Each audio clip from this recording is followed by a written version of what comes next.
Hello and welcome to Stephen Carlson Show. I'm Stephen Carlson. Wow, just wow. I don't even know where to start. Of course, I know most of you are smart people and you probably already know this stuff, but just in case, here's a quick background. Now, even if this is a review for you, please stick through to the end of the video as I will give you some tips, tricks, and even a few little secrets that I think that might help you out. While you're here, don't forget to like and subscribe to the video. It really helps with the YouTube algorithm, and I'll really appreciate that. Thanks. The U.S. Congress has tasked the Small Business Administration, the SBA, with administering a large percentage of the $2 trillion economic stimulus package, commonly referred to as the CARES Act. Specifically the Paycheck Protection Program, PPP, and the Economic Injury Disaster Loan, the EIDL. The PPP gives small businesses with less than 500 employees a forgivable loan, which is basically free money, to help them pay for 2.5 months of payroll. Whereas the EIDL gives you the option of taking out a low-interest loan to help cover other business-related expenses.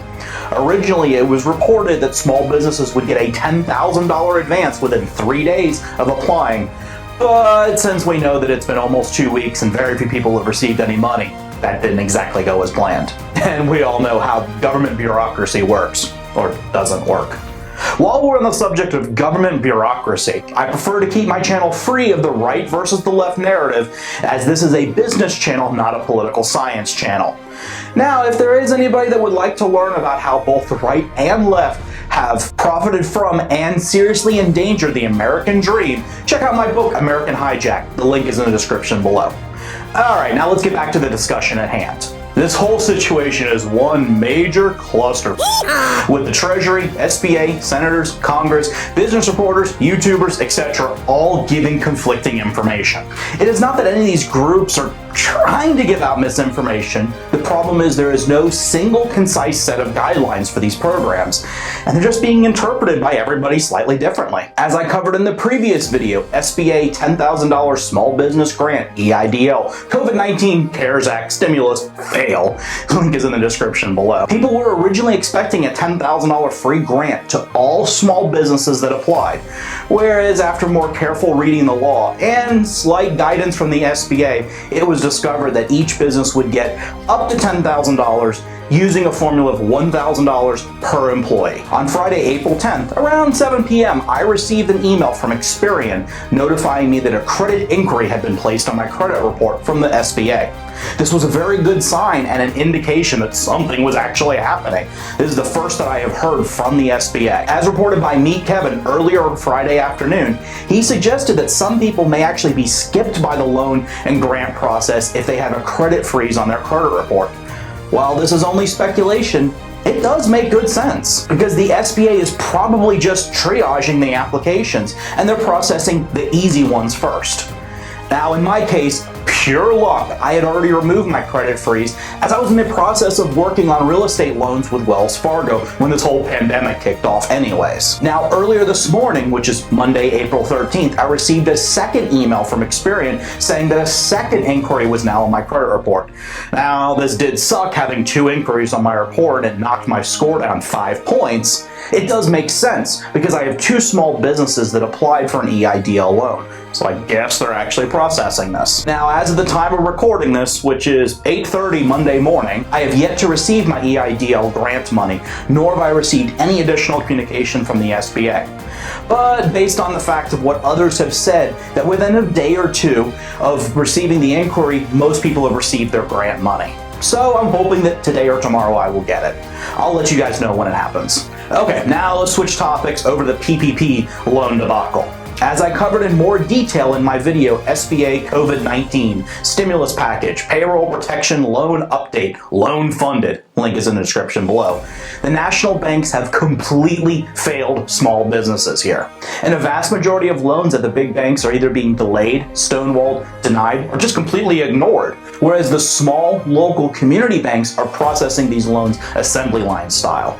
A few asked in my previous video what bank we used to get our PPP loan processed and approved. We went through Blue Ridge Bank, and they have a dozen or so locations in Maryland, DC, Northern Virginia, and North Carolina, with their biggest concentration in the Blue Ridge Mountains area of Virginia and North Carolina. For any viewers in their area, I would highly recommend Blue Ridge Bank. They've been amazing. Now, if you're outside of their banking area, you can check out the Independent Community Bankers of America Association, ICBA.org, and click on the Find a Community Bank link at the top. Once you've decided what bank to go through, keep in mind at least 75% of the funds of the PPP must be used to pay payroll. Check out my previous video for a folded breakdown of how the numbers work. Now, once you apply for the PPP, and I really hope you get it, you have a few things to think about. If you also apply for the EIDL, you are free to keep the advance of $1,000 to $10,000, even if you decide not to take out the EIDL loan. This might be the best option for you. Of course, remember, I'm just some dude on the internet. Check with your CPA. The reason why I feel this might be the best case is if you get both the PPP and the EIDL, you must use the PPP funds to pay off the EIDL. So basically, you're just wasting your time getting the EIDL loan as well. Now, one thing I do not know the answer to, so if you do know the answer, please comment down below. I wonder, just for a moment, in a hypothetical situation, let's say you get both the EIDL for $30,000 and the PPP for $75,000. As you know, the PPP rules say that you must use 75% of that to pay your payroll. But you must also pay off your EIDL loan first with your PPP loan. So here my creative thought, and of course you most definitely should check with your CPA first, as I don't even know if this is legal or not, and I do not encourage you to do something that's illegal. If you use the EIDL $30,000 to pay other business expenses, that would reduce your PPP funds down to say $45,000. Then in theory, you're only obligated to spend 75% of that $45,000 on payroll, thus giving you extra funds to pay down business expenses that you would normally not be able to do with the PPP. Remember, the EIDL is a loan with low interest, whereas the PPP, if used per the rules, can be converted into a free forgivable loan. Alright, so you're probably wondering why I'm encouraging small business owners to put less money towards their employee payroll. Actually, I'm not. Please allow me to explain.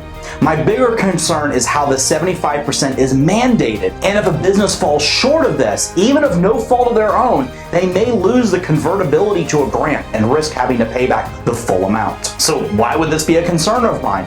The reason is simple.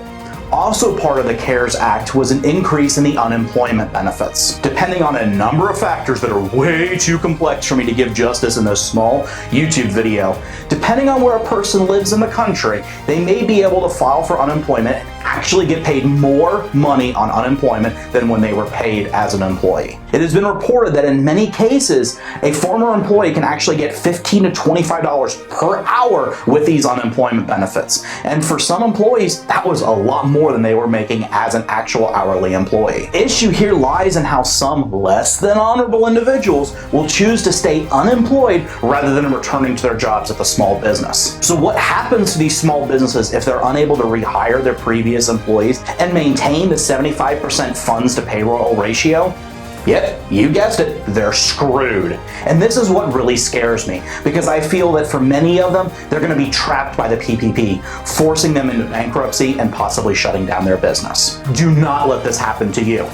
Now, luckily, at Auto Corner, we run a very small ship of just 3 employees that are very dedicated to keeping the business running, especially our head of tech support, Brian. I know his morals and personal character would never allow him to take unemployment for a few months rather than continue to work for us. Other small businesses may not have the luxury of dedicated employees with such strong personal character. Stay tuned for my other videos, as I have another one coming out tomorrow that explains the pluses and minuses of life insurance annuities, and if they're really a smart investment or not. This is a perfect discussion during a financial crisis. I'm also working on a video that will be out shortly where you can invest $100 or $1,000 in today's market and what you can do to almost guarantee amazing returns. Until those videos launch, make sure you check out the Webull link in the description, as they're giving away 2 free stocks when you open and fund your trading account. Thanks for watching. I really hope you enjoyed this video. Please make sure you like and subscribe. It really helps with the YouTube algorithm. Thanks, and I'll see you on the next one.